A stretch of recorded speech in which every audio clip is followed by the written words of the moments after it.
살리게 하옵소서.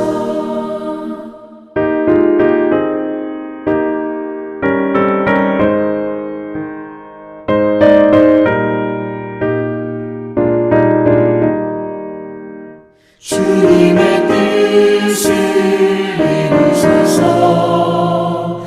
병들어 몸이 피곤할 때 권능의 손을 내게 펴서 강건케 하여 주옵소서.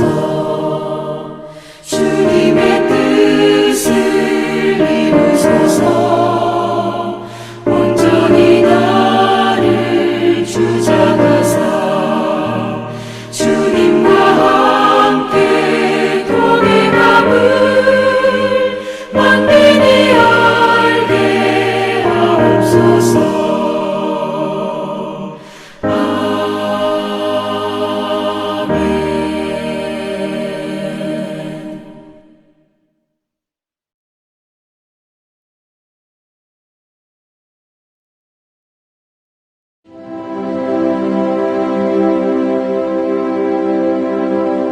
다윗이 라마 나요스에서 도망하여 요나단에게 이르되, 내가 무엇을 하였으며 내 죄악이 무엇이며 내 아버지 앞에서 내 죄가 무엇이기에 그가 내 생명을 찾느냐? 결단코 아니라 내가 죽지 아니하리라. 내 아버지께서 크고 작은 일을 내게 알리지 아니하고는 행하지 아니하나니 내 아버지께서 어찌하여 이 일은 내게 숨기리요? 그렇지 아니하니라. 다윗이 또 맹세하여 이르되, 내가 내게 은혜 받은 줄을 내 아버지께서 밝히 알고 스스로 이르기를 요나단이 스포할까 두려운즉 그에게 이것을 알리지 아니하리라 함이니라. 그러나 진실로 여호와의 살아계심과 내 생명을 두고 맹세하노니 나와 죽음의 사이는 한 걸음뿐이니라. 내 마음의 소원이 무엇이든지 내가 너를 위하여 그것을 이루리라. 내일은 초하루인즉 내가 마땅히 왕을 모시고 앉아 식사를 하여야 할 것이나 나를 보내어 셋째 날 저녁까지 들에 숨게 하고 내 아버지께서 만일 나에 대하여 자세히 묻거든 그때 너는 말하기를 다윗이 자기 성읍 베들레헴으로 급히 가기를 내게 허락하라 간청하였사오니 이는 온 가족을 위하여 거기서 매년제를 드릴 때가 됨이니이다 하라. 그의 말이 좋다 하면 내 종이 평안하려니와 그가 만일 노하면 나를 해하려고 결심한 줄을 알지니 그런즉 바라건대 내 종에게 인자하게 행하라. 내가 내 종에게 여호와 앞에서 너와 맹약하게 하였음이니라. 그러나 내게 죄악이 있으면 내가 친히 나를 죽이라. 나를 내 아버지에게로 데려갈 이유가 무엇이냐? 이 일이 결코 내게 일어나지 아니하리라. 내 아버지께서 너를 해치려 확실히 결심한 줄 알면 내가 내게 와서 그것을 내게 이르지 아니하겠느냐? 내 아버지께서 혹 엄하게 내게 대답하면 누가 그것을 내게 알리겠느냐? 오라, 우리가 들로 가자. 하고 두 사람이 들로 가니라. 요나단이 다윗에게 이르되, 이스라엘의 하나님 여호와께서 증언하시거니와 내가 내일이나 모레 이맘때에 내 아버지를 살펴서 너 다윗에게 대한 의향이 선하면 내가 사람을 보내어 내게 알리지 않겠느냐? 그러나 만일 내 아버지께서 너를 해치려 하는데도 내가 이 일을 내게 알려주어 너를 보내어 평안히 가게 하지 아니하면 여호와께서 나 요나단에게 벌을 내리시고 또 내리시기를 원하노라. 여호와께서 내 아버지와 함께 하신 것 같이 너와 함께 하시기를 원하노니 너는 내가 사는 날 동안에 여호와의 인자하심을 내게 베풀어서 나를 죽지 않게 할 뿐 아니라 여호와께서 너 다윗의 대적들을 지면에서 다 끊어버리신 때에도 너는 내 인자함을 내 집에서 영원히 끊어버리지 말라. 이에 요나단이 다윗의 집과 언약하기를, 여호와께서는 다윗의 대적들을 치실지어다. 다윗에 대한 요나단의 사랑이 그를 다시 맹세하게 하였으니 이는 자기 생명을 사랑함같이 그를 사랑함이었더라. 요나단이 다윗에게 이르되, 내일은 초하루인즉 내 자리가 빔으로 내가 없음을 자세히 물으실 것이라. 너는 사흘 동안 있다가 빨리 내려가서 그 일이 있던 날에 숨었던 곳에 이르러 에셀 바위 곁에 있으라. 내가 관역을 쏘려 함같이 화살 셋을 그 바위 곁에 쏘고 아이를 보내어 가서 화살을 찾으라 하며 내가 짐짓 아이에게 이르기를 보라, 화살이 내 쪽에 있으니 가져오라 하거든 너는 돌아올지니 여호와께서 살아계심을 두고 맹세하노니 내가 평안 무사할 것이요, 만일 아이에게 이르기를 보라, 화살이 내 앞쪽에 있다 하거든 내 길을 가라, 여호와께서 너를 보내셨음이니라. 너와 내가 말한 일에 대하여는 여호와께서 너와 나 사이에 영원토록 계시느니라. 다윗이 들에 숨으니라. 초하루가 되매 왕이 앉아 음식을 먹을 때 왕은 평시와 같이 벽곁 자기 자리에 앉아있고 요나단은 서있고 아브넬은 사울 곁에 앉아있고 다윗의 자리는 비었더라. 그러나 그날에는 사울이 아무 말도 하지 아니하였으니 이는 생각하기를 그에게 무슨 사고가 있어서 부정한가 보다. 정령이 부정한가 보다. 이튿날 곧 그 달의 둘째 날에도 다윗의 자리가 여전히 비었으므로 사울이 그의 아들 요나단에게 묻되 이새의 아들이 어찌하여 어제와 오늘 식사에 나오지 아니하느냐? 다윗이 내게 베들레헴으로 가기를 간청하여 이르되 원하건대 나에게 가게 하라. 우리 가족이 그 성읍에서 제사할 일이 있으므로 나의 형이 내게 오기를 명령하였으니 내가 내게 사랑을 받거든 내가 가서 내 형들을 보게 하라 하였으므로 그가 왕의 식사 자리에 오지 아니하였나이다 하니 사울이 요나단에게 화를 내며 그에게 이르되 배영무도한 계집의 소생아, 내가 이새의 아들을 택한 것이 내 수치와 내 어미의 벌거벗은 수치됨을 내가 어찌 알지 못하랴? 이새의 아들이 땅에 사는 동안은 너와 내 나라가 든든히 서지 못하리라. 그런즉 이제 사람을 보내어 그를 내게로 끌어오라. 그는 죽어야 할 자이니라. 그가 죽을 일이 무엇이니까? 무엇을 행하였나이까? 사울이 요나단에게 단창을 던져 죽이려 한지라. 요나단이 그의 아버지가 다윗을 죽이기로 결심한 줄 알고 심히 노하여 식탁에서 떠나고 그 달의 둘째 날에는 먹지 아니하였으니 이는 그의 아버지가 다윗을 욕되게 하였으므로 다윗을 위하여 슬퍼함이었더라. 아침에 요나단이 작은 아이를 데리고 다윗과 정한 시간에 들로 나가서 아이에게 이르되 달려가서 내가 쏘는 화살을 찾으라 하고 아이가 달려갈 때 요나단이 화살을 그의 위로 지나치게 쏘니라. 아이가 요나단이 쏜 화살 있는 곳에 이를 즈음에 요나단이 아이 뒤에서 외쳐 이르되 화살이 내 앞쪽에 있지 아니하냐? 지체 말고 빨리 다름질하라. 요나단의 아이가 화살을 주워가지고 주인에게로 돌아왔으나 그 아이는 아무것도 알지 못하고 요나단과 다윗만 그 일을 알았더라. 요나단이 그의 무기를 아이에게 주며 이르되 이것을 가지고 성읍으로 가라.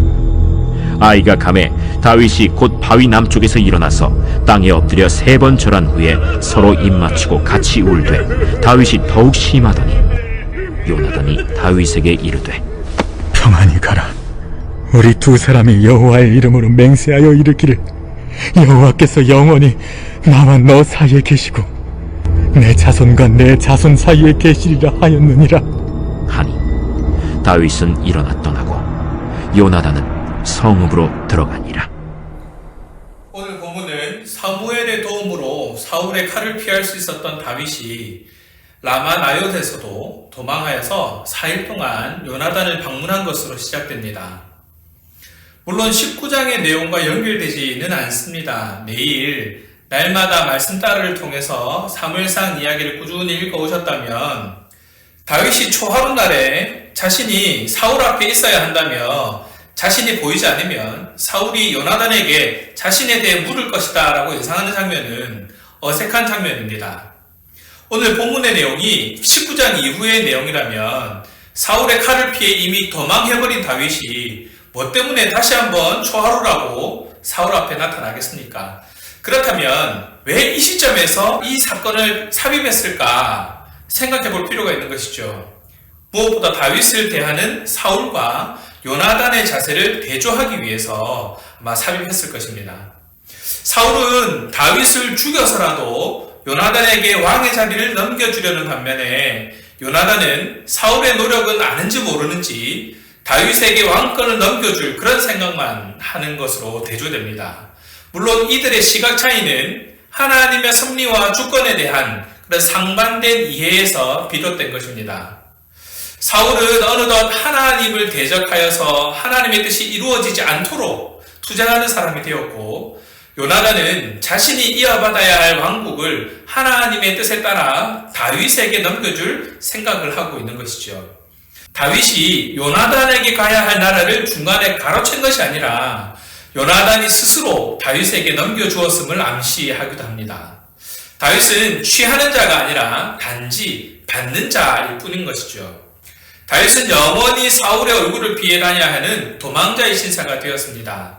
다윗이 뭔가 잘못해서 일이 이렇게 되었다면 덜 억울할 것입니다. 그러나 그가 잘못한 것이 아무것도 없는데도 일이 이렇게 되었습니다. 그는 사울이 시키는 대로 했고 이스라엘을 적들의 손에서 수차례 구했을 뿐입니다. 그런데도 그는 도망자가 되었고 사울은 그를 쫓는 추격자가 되었습니다. 다윗의 무고함과 억울함은 그의 상승 이야기에서 누누이 강조됩니다. 오늘 본문의 내용을 통해서 우리가 결정해야 할 중요한 순간에 우리가 하나님의 뜻, 주님의 뜻을 어떻게 살펴야 할지 살펴보겠습니다. 아이들은 자라면서 부모님의 말씀에 상당한 영향을 받습니다. 그러다가 사춘기가 되게 되면 또래 집단의 형성과 함께 그들의 영향을 더 받게 됩니다. 물론 부모님이나 선생님들의 영향을 받기도 하지만 그보다 친구들의 이야기에 더 귀를 기울이게 됩니다. 많은 결정에 큰 영향을 주고받게 됩니다.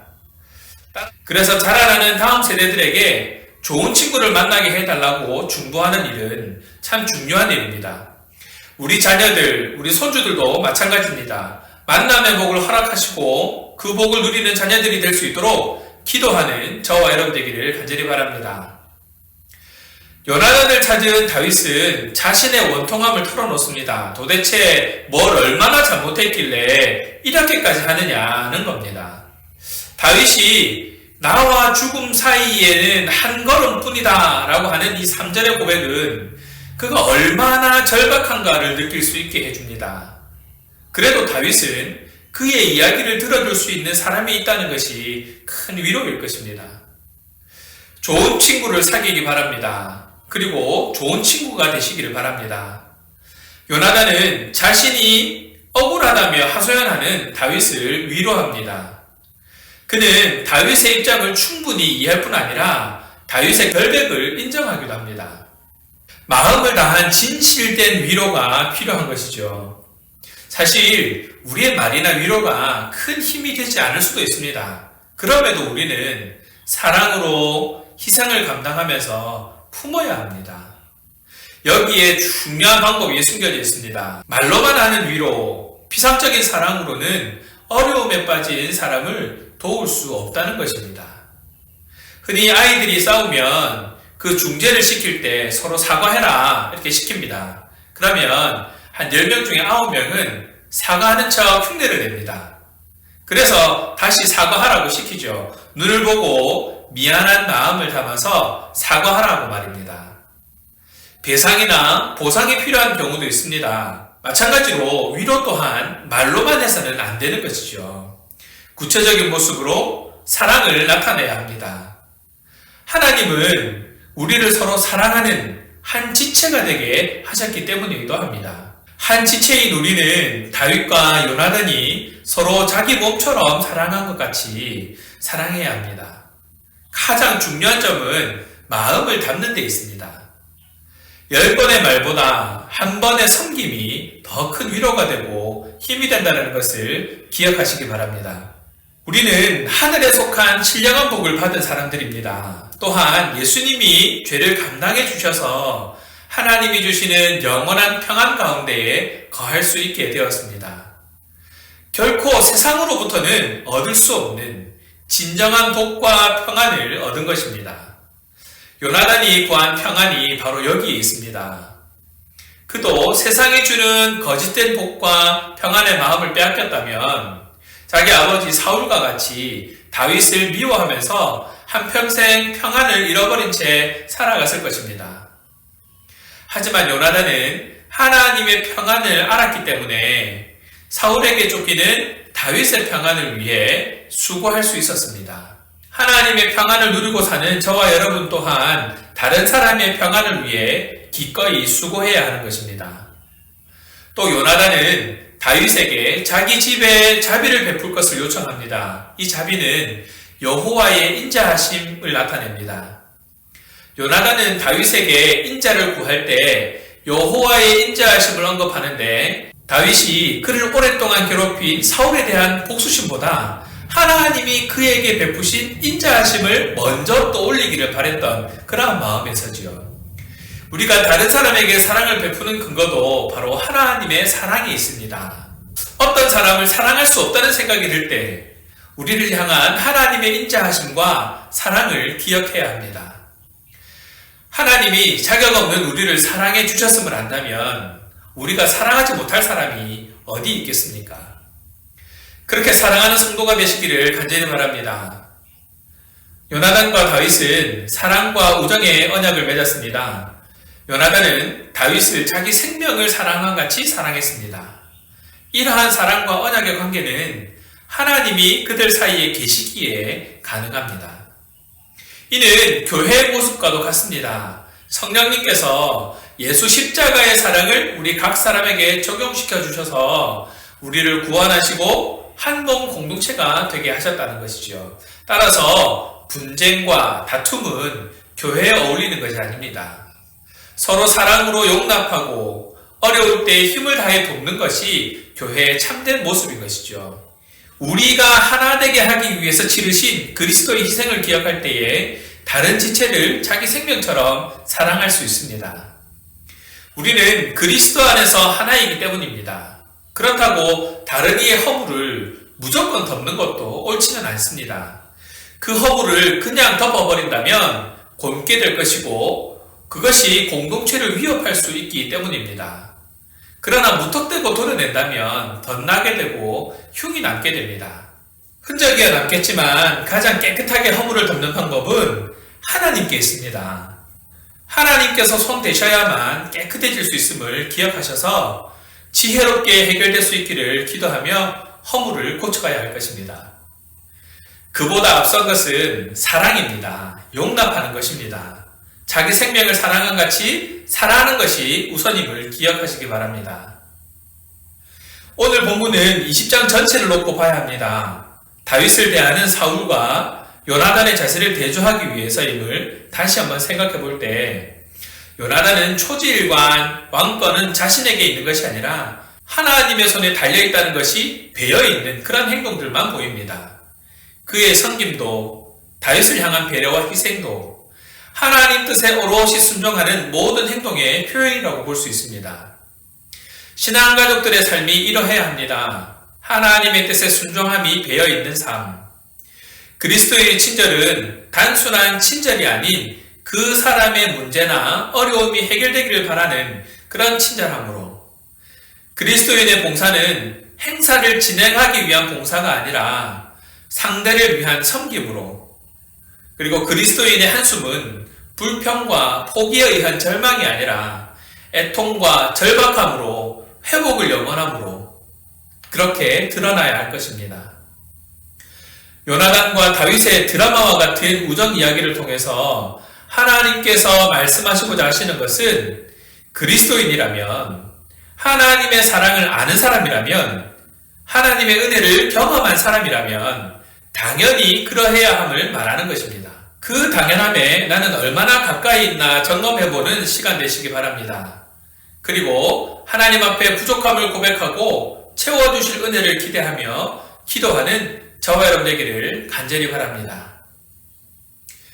김장을 하고 나면 김치통에 김치를 담아야죠. 한 달여 전쯤에 김치통에 김치를 담는데 그곳에서 맡을 수 있었던 것은 작년에 담아뒀던 김치의 냄새였습니다. 김치를 담고 있으면 김치 냄새가 납니다. 김치가 없는데도 김치 냄새가 나는 것은 그만큼 김치 냄새가 강한 것이기도 하지만 김치통에 그 냄새가 배어있기 때문일 것입니다. 하나님의 은혜를 경험한 사람은 하나님의 은혜를 품어내야 합니다. 그리스도의 사랑을 경험한 사람이라면 그 사랑을 드러내야만 합니다. 주님의 뜻을 알고 경험한 사람은 모든 행동에 그 뜻에 배어 하나님 나라를 이루기에 합당한 그런 삶을 살아가는 결단들이 이어지게 됩니다. 그 주인공이 저와 여러분이시기를 주님의 이름으로 축원합니다. 기도하겠습니다. 사랑의 하나님, 참 감사합니다. 우리가 잘 알고 있는 다윗과 요나단의 우정 이야기를 통해서 하나님의 뜻, 주님의 뜻을 돌아봅니다. 과연 우리의 삶은 하나님의 뜻을 인정하고 그 뜻에 합당한 삶을 살아가고 있는지를 생각하게 됩니다. 사랑의 하나님, 오직 주의 사랑을 알고 그 사랑에 매여 주님의 기쁨이 되는 삶을 살아가는 우리의 모습이 되게 하시고 섬김과 사랑의 실천에 주님이 기뻐하시는 열매가 더욱 맺히는 삶이 될 수 있도록 인도하여 주옵소서. 그래서 주변에 하나님의 사랑과 은혜를 드러내면서 증거하는 삶을 살아갈 수 있도록 인도하여 주시옵소서. 감사합니다 주님. 우리 주 예수 그리스도 이름으로 기도합니다. 아멘.